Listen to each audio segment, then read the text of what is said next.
Dr. Anna Kingsford, an outstanding English theosophist of the 1880s, was said to be clairvoyant from the time she could speak. She herself felt that she came from the fairy realm and was given permission to be born as a human being so as to carry out her destiny.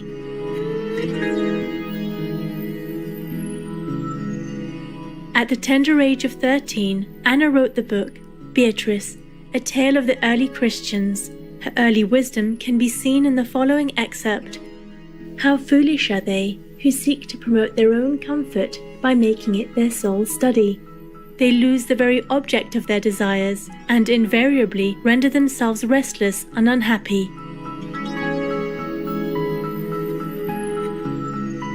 While maintaining her spiritual and vegetarian interests, Anna Kingsford became a doctor. Not only was she one of the first female medical doctors in England, she graduated from medical school without experimenting on any animals. The subject of her medical degree thesis was vegetarianism and ethics. This led Dr. Kingsford to the writing and publishing of a well-received book, The Perfect Way in Diet. Dr. Kingsford continued with her inner spiritual and mystical experiences, which she documented in several books, in collaboration with longtime friend Edward Maitland. She also became known as an outspoken animal and women's rights activist.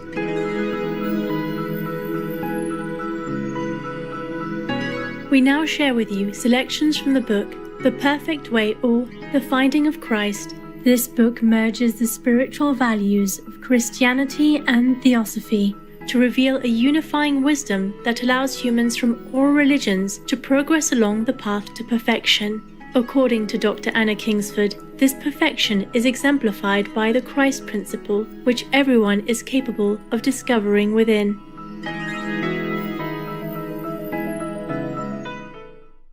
The third lecture, The Various Orders of Spirits and How to Discern Them, Part 1.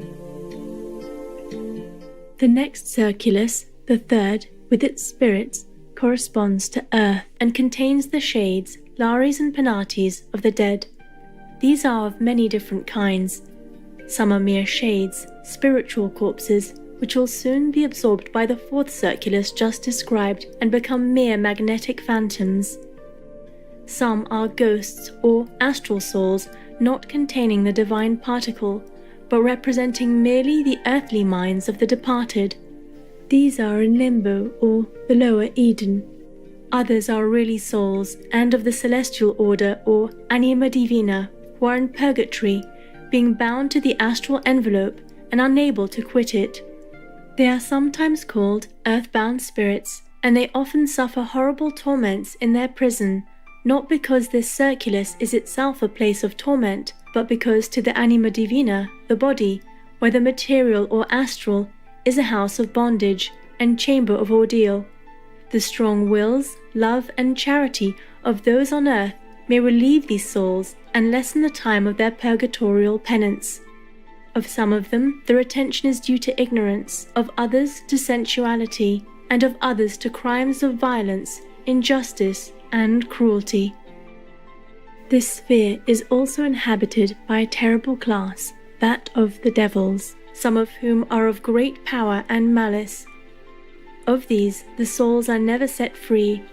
They are in what is called hell, but they are not immortal, for after a period corresponding to their personal vitality and the strength of their rebellious wills, they are consumed and perish forever. For a soul may be utterly gross at last, and deprived of all spirit of the divine order, and yet may have so strong a vitality or mortal spirit of its own, that it may last hundreds of years in low atmospheres. But this occurs only with souls of very strong will, and generally of indomitable wickedness. The strength of their evil will, and the determination to be wicked, keep them alive. But, though devils, they are mortal, and must go out at last. Their end is utter darkness. They cease to exist. Meanwhile, they can be evoked by incantation. But the practice is of the most dangerous and wicked kind, for the endeavor of these lost spirits is to ruin every soul to which they have access. But, although there are personal devils, there is no personal devil, that which mystically is called the devil, is the negation and opposite of God. And whereas God is I am, or positive being, the devil is not. He is not positive, not personal, not formulated. God is all these, and the devil, in being the opposite of these, is none of them. God, as has been said, is light, truth, order, harmony, reason, and God's works are illumination, knowledge, understanding, love, and sanity. The devil, therefore, is darkness, falsehood, discord, ignorance, and his works are confusion, folly, division, hatred, and delirium. He has no individuality and no being, for he represents the not being. Whatever God is, that the devil is not. Wherever God is not manifest, the devil reigns. It is the principle of not being which, taking personality in man, becomes to him the devil. For by divesting him of his divine qualities, actual or potential, it makes him in the image of God's opposite, that is, a devil. And of such a one the end is destruction, or, as the Scriptures call it, eternal death. And this is of necessity from the nature of the case, for evil has not in itself the element of self-perpetuation. God alone is life, or the principle of eternal generation. And, as life, God comprises all things necessary to life, to its production, that is, to its perfection and to its perpetuation. And God is spirit, whereof the antithetical ultimate is matter. The devil is that which gives to matter the preeminence over spirit. That is, since there is nothing but God's creation to be set in opposition to God, the devil exalts the mere material of creation in the place of God. Of such preference for matter over spirit, for appearance over reality, for seeming over being, the end is the forfeiture of reality, and therein of being. In representing, therefore, the contest between good and evil, a contest corresponding to that between light and darkness, creation represents the contest between being and not being. To give place to the devil is thus, in its ultimate result, to renounce being. And, as a free agent, man is able to do this. God, while giving to all the opportunity and choice, compels no one to remain in being. God accepts only willing service, and there is no such thing as compulsory salvation.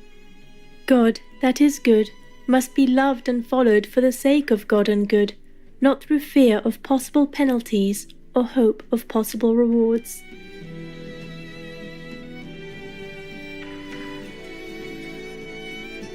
Now the sign, above all others, whereby to distinguish the devil, is this: God is, first and foremost, love. The devil, therefore, is before all else hate. He is to be known, then, first by the limitation, and next by the negation of love. Generous viewers, it's been a pleasure to have your company for today's Words of Wisdom.